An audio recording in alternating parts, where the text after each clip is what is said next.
ये अगर मैं इसको जूम करके आपको दिखाऊं तो ये क्लोरीन की ना 4 स्ट्रक्चर्स एज अ ऑप्शन आपको दी गई हैं। आपने बताना है कि इनमें से कौन सी वाली ऑप्शन जो है एक्यूरेट है।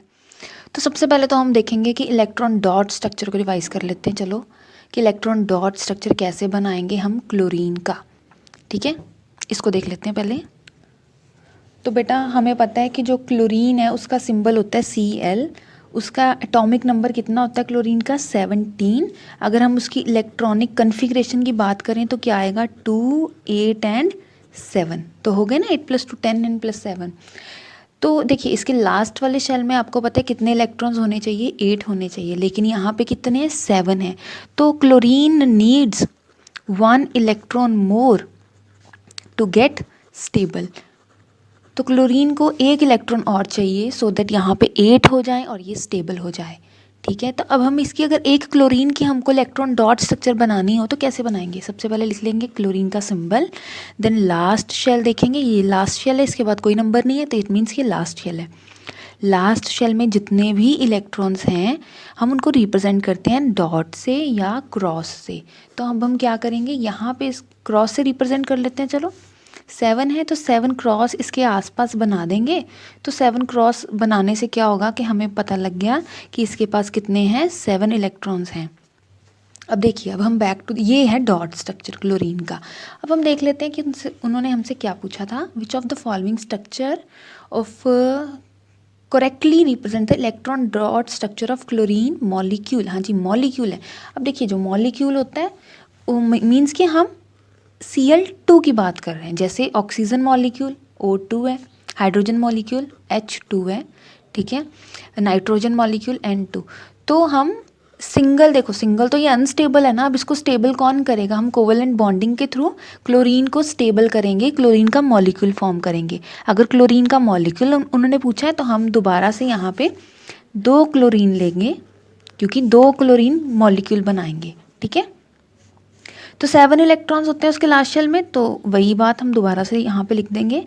डॉट स्ट्रक्चर बनाने के लिए बोला ना, तो यहाँ पे भी सेम ही आ जाएगा, ठीक है।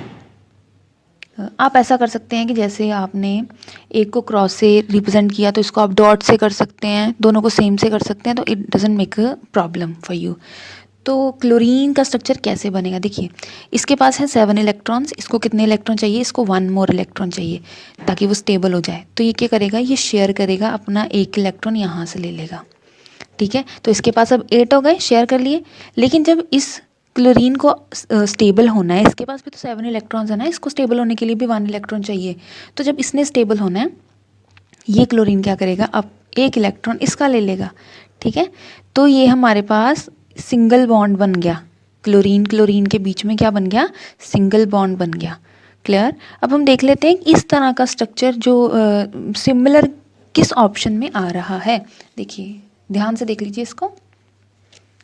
चलिए अब हम देखते हैं कि इस तरह का स्ट्रक्चर किस में आ रहा है। पहले तो हम इलेक्ट्रॉन्स काउंट कर लेते हैं, 2 3 4 5 6 7। हाँ जी, एक इसका हो गया होगा और एक इसका इलेक्ट्रॉन होगा। तो यहाँ पे देख लेते हैं 2 2 4 2 6 और एक 7। यस, ये भी ठीक लग रहा है हमें, मुझे अब तक ये ठीक लग रहा है, यही ऑप्शन करेक्ट होने वाली है। अब हम देखते हैं क्लोरीन के पास कितने इलेक्ट्रॉन्स होते हैं, उसके वैलेंस शेल में 7 होते हैं। 2 4, ये तो 4 ही हैं, एक इसका होगा और ये एक इलेक्ट्रॉन इसका होगा, तो ये ऑप्शन रॉन्ग है। ये देख लेते हैं 2 4, ये डबल बॉन्ड बना रहे हैं, ये तो बिल्कुल ही गलत है। और यहाँ पे तो उन्होंने 7 इलेक्ट्रॉन्स शो ही नहीं करें। तो हमारा ये डायग्राम जो है ऑप्शन किसके साथ मैच कर रहा है, इसके साथ। तो हमारा ऑप्शन कौन सा करेक्ट है, ये देखिए, इसको और इसको देखिए। तो इस तरह से जब भी आपको पेपर में एमसीक्यूज आएगा तो आपने डरना नहीं है, आपने उसको जो आपने एक समझा है क्लास में आपने उसको कॉपी पे बना लिया, अपना साइड पे रफ लाइन लगा के पेज पे बना लिया और उसको उस ऑप्शन से मैच किया। तो देखो इजी हो गया।